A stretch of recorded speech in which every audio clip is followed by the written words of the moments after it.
Hello everyone, and welcome to my CBS Wonderful Today channel. I hope everyone is having a wonderful day. Before we begin, please hit the subscribe button and give this video a thumbs up.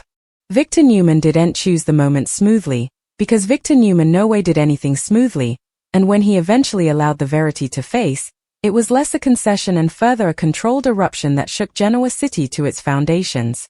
For decades, Victor had ruled his conglomerate with iron certainty, induced that every secret worth knowing formally lived nearly in his grasp, yet this verity had lived beneath his own roof, woven into the fabric of his family, hidden in plain sight by the one person he trusted further than anyone differently. When he eventually dropped the stunner, it wasn't in a boardroom or during some dramatic public spectacle. It happened still, devastatingly, with the kind of emotional fallout that dallied long after the words were spoken. Cain Ashby was a Newman. Not by marriage. Not by fidelity. By blood. And Nikki Newman had known each on. The disclosure didn't arrive as a scuttlebutt or in blameworthiness but as a certainty backed by evidence Victor could no longer deny. The mystification pieces had been scattered for times, Cain's spontaneous understanding of power, his deep confirmed need for control wrapped in charm, his uncanny capability to survive treason and rebuild, traits Victor had dismissed as coexistence or ambition. But concurrence doesn't carry DNA, and ambition alone doesn't explain the pull Victor had always felt toward Cain, a pull he'd formally incorrect for contest. The verity had been sitting in medical lines, sealed letters, and a history Nikki had buried so deep she had nearly convinced herself it no longer was. Nearly. Nikki's secret began long before Cain ever set bottom in Genoa city, back when her life was still fragile, when love and survival blurred together, and when one mistake could alter generations. Cain hadn't been part of a master plan. He was the consequence of a moment Nikki believed she had cancelled. She had induced herself that guarding Victor meant guarding the future, that silence was fidelity, that elision was mercy.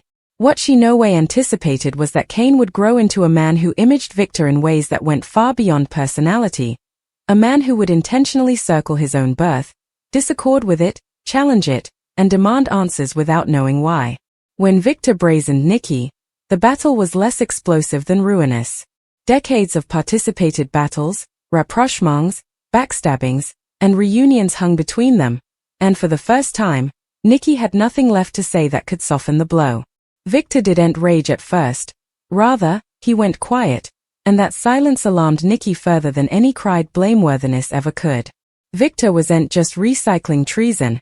He was recalculating his entire heritage. Every decision involving Cain suddenly took on new meaning. Every conflict felt particular in a way Victor hadn't understood at the time. Nikki watched the man she loved realize that his birth had been altered without his concurrence, without his knowledge, without his control, the one thing Victor Newman could no way tolerate. Cain, for his part, had always tasted he didn't completely belong anywhere. He'd worn confidence like armor, erected families and lost them, fought for respect and power, and yet commodity always felt just out of reach. When the verity eventually reached him, it didn't arrive gently. It arrived like an identity earthquake. The man who had formerly challenged Victor Newman as a stranger suddenly discovered he'd been fighting his own reflection. Rage, unbelief, and a creepy sense of ineluctability collided inside him. Memories replayed themselves with brutal clarity. Victor's scrutiny, Victor's grudging respect, Victor's fury whenever Cain refused to back down. It hadn't been contest. It had been recognition. The impact gurgled outward presto. Lily felt it incontinently, not just as a shock but as a trouble to everything she had rebuilt.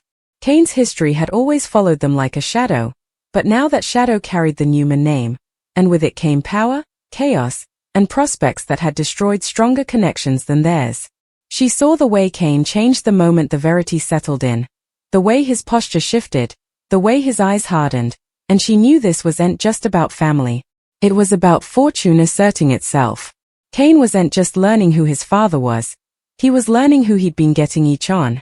Victoria responded with cold computation, masking her apprehension behind commercial strategy.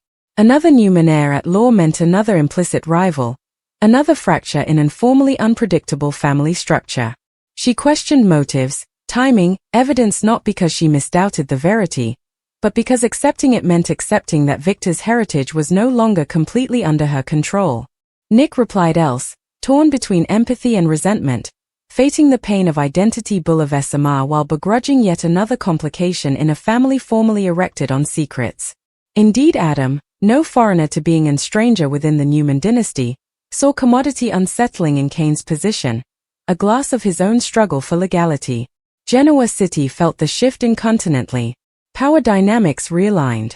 Boardroom whispers turned into open enterprise. Abettors reassessed commitment. Adversaries stoned their shanks. The Newman name had always been an armament and a guard, and now Kane carried it whether he wanted to or not.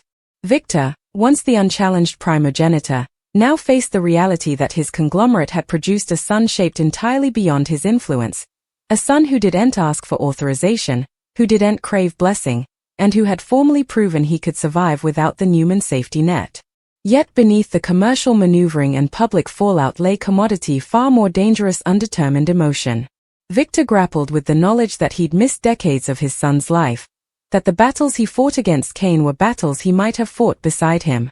Nikki scuffled with guilt that no quantum of love or reason could abolish, realizing too late that guarding Victor had meant betraying both him and Kane. Kane, standing at the center of it all, faced a choice no DNA test could make for him, whether the Newman blood in his modes would define his future or simply explain his history. The stunner didn't resolve anything. It burned everything. Old grievances resurfaced with new intensity. Alliances cracked. Love was tested under the weight of verity. And as Genoa City braced for the fallout, one thing came unmistakably clear: this disclosure wasn't the end of a story, it was the morning of a far more dangerous chapter. Because when a man like Victor Newman discovers he has a son he no way controlled, and a man like Kane Ashby discovers he comes from a heritage erected on power and secrets, the collision isn't just ineluctable, it's disastrous. And in true youthful and the restless fashion, the most explosive consequences were still staying to unfold. The days following the disclosure didn't explode all at formally, they bled. Genoa City had seen dissonance ahead, but this one settled into the air like moisture before a storm, adhering to every commerce, every regard, every silence. Kane felt it the moment he walked into any room, people looking at him else, measuring him not by his once conduct but by the blood now attached to his name. The Newman heritage was no longer an abstract conception to him. It followed him like a shadow, altering how others spoke, how they dithered, how they remitted. And the most unsettling part was that Kane himself didn't know how to respond to it yet. Victor, meanwhile, did what Victor Newman always did when the world hovered to slip beyond his control: he retreated inward to map. He didn't sleep important. Nights stretched long inside the estate, recollections surfacing unasked. Faces, moments, exchanges with Kane that now played else in his mind. He flashed back the fire in Kane's eyes during competitions, the turn down to bend, the confidence that no way felt learned but inherited. Victor had formerly taken pride in spotting strength beforehand. Now he wondered how he'd missed commodity so abecedarian. Or perhaps he hadn't missed it at all. Perhaps he'd honored it and simply refused to name it. Nikki watched Victor from across the room, her guilt no longer theoretical but immediate and suffocating. She had spent times justifying her silence as protection, but now that defense chimed concave indeed to her own cognizance. Every time Victor's aspect drifted past her, every time he fell into miscarrying silence, Nikki felt the weight of time pressing down. She hadn't just hidden a verity, she had rewritten a family's history without concurrence. And there was no way to undo that. Kane's actuality was evidence of that, living, breathing, and now sorrowfully apprehensive. Kane tried to anchor himself by fastening on what he could control, but indeed familiar routines felt foreign. His reflection goggled back at him else, as if his features had subtly rearranged themselves overnight. He questioned everything, his ambition, his failures, his instincts. Had he chased power because he wanted it, or because it had always been part of him? The study unsettled him. The Newman name carried prospects, but it also carried a design, one he hadn't asked for yet sounded to follow artificially. That consummation frightened him further than Victor's response ever could. Lily felt the distance growing between them before Kane ever admitted it audibly. He was present, but not completely there, his studies constantly drifting back to what this meant, what it would demand. Lily had loved Cain through facades, reinventions, and backstabbings, but this was different. This wasn't a secret he could exfoliate or a mistake he could repair. This was lineage. This was fortune knocking loudly on their door, and Lily wasn't sure she wanted to answer it. She stressed the way Cain uncurled his shoulders when his connection to the Newmans was mentioned, stressed how fluently that identity could consume the man she loved. Victoria wasted no time assessing the counter-accusations. Emotion had no place in her computations, at least not on the face. Cain's birth meant implicit influence, implicit trouble, and implicit chaos. Victor's conglomerate had always worked on scale, and Cain's actuality disintegrated it entirely. He wasn't raised within Newman Enterprises, hadn't been shaped by its values or commitment, and that unpredictability made him dangerous. Victoria wasn't hovered by Cain himself, she was hovered by the query he represented. In her world, query was inferior. Nick set up himself torn in ways he hadn't anticipated. He understood Cain's disorientation on a visceral position, the unforeseen consummation that your identity wasn't as solid as you believed. Yet resentment crept by, unasked. Cain hadn't endured the same parenting, the same pressure, the same constant scrutiny of being Victor Newman's son. And now he stood to profit from the name without having paid the emotional price. Nick abominated himself for allowing it, but the study dallied nevertheless. Adam, watching from the perimeters, honored commodity familiar in Cain's situation, the sense of being both outside and outdoors at the same time. He understood better than anyone that blood didn't guarantee belonging. However, it complicated it, if anything. Adam saw in Cain an implicit supporter or a redoubtable adversary, depending on how Victor chose to play this. And Victor always played to win. The boardroom came the coming battlefield. Victor's presence impended larger than usual, his silence more commanding than any speech. When Cain entered the room, exchanges stalled, eyes danced, pressure spiked. This wasn't a formal acknowledgement of his status, not yet, but everyone felt it coming. Victor studied Cain precisely, assessing him not as a rival or in hand, but as a son shaped entirely beyond his influence. That reality unsettled Victor further than he watched to admit. Control had always been his language of love. Cain spoke a different shop talk entirely. Nikki's attempts to bridge the growing emotional ocean fell suddenly. Justifications chimed empty when counted against decades of silence. She tried to explain her fear, her logic, the insolvable position she believed she had been in, but explanations didn't restore lost time. Cain heeded politely, but distance remained. He didn't detest Nikki. That would have been easier. Rather, he felt a quiet grief for the relationship that might have was, for the knowledge he no way had, for the verity withheld in the name of protection. As the shock settled, the real peril surfaced, not in explosive competitions, but in subtle shifts.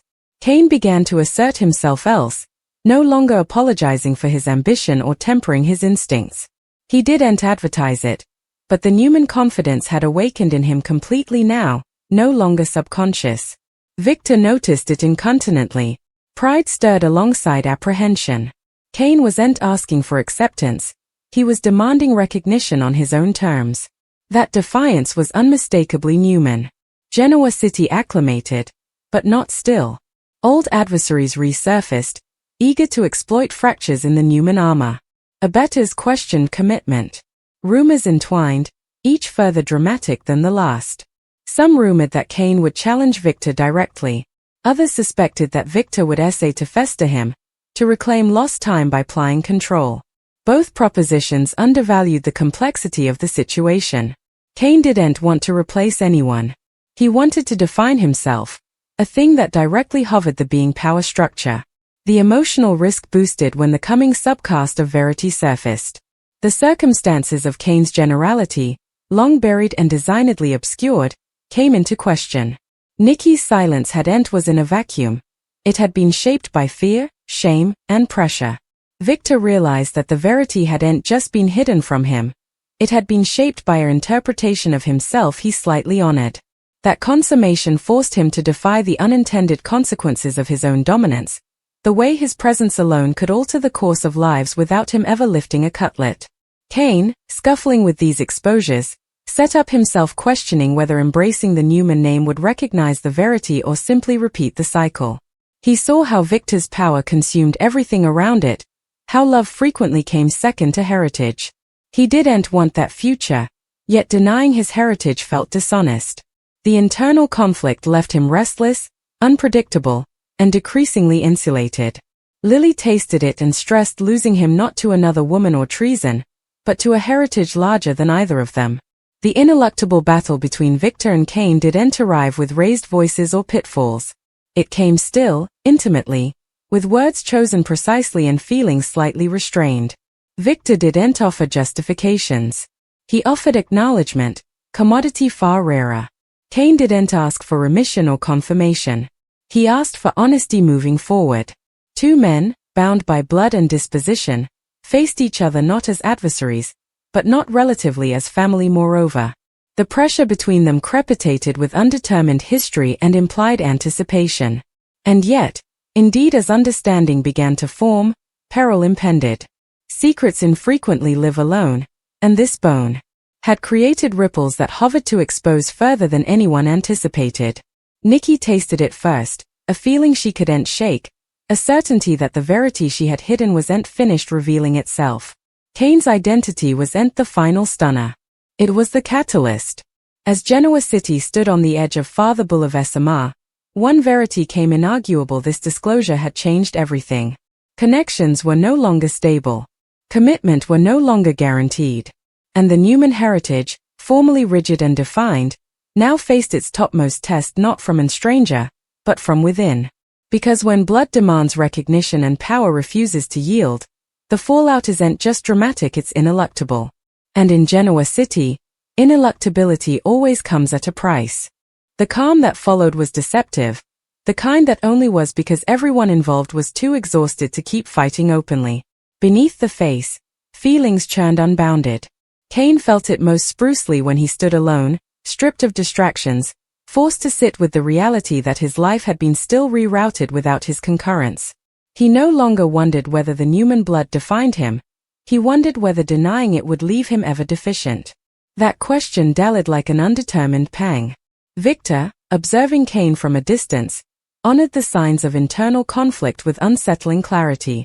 He'd seen it in himself decades before, that moment when power stopped being a thing and came a burden. Victor understood also that Cain would no way be controlled, and oddly, that consummation softened commodity in him. For the first time, Victor didn't see a successor or a trouble. He saw a reflection shaped by different choices, and the loss of what might have been counted heavier than wrathfulness ever could. Nikki carried her guilt still, apprehensive that remission, if it came at each, would be slow and deficient. She began to accept that love didn't always cover. Occasionally it simply delayed the pain. Her part now wasn't to justify the history but to survive the consequences of it. Watching Cain navigate a verity she had withheld reminded her diurnal that silence could be just as destructive as falsehoods. Lily tasted a turning point approaching. Cain's restlessness wasn't fading, it was dropping into resoluteness. Whatever choice he made coming would review not just his future, but theirs. She stressed the Newman name would claim him piece by piece, not through atrocity, but through ineluctability.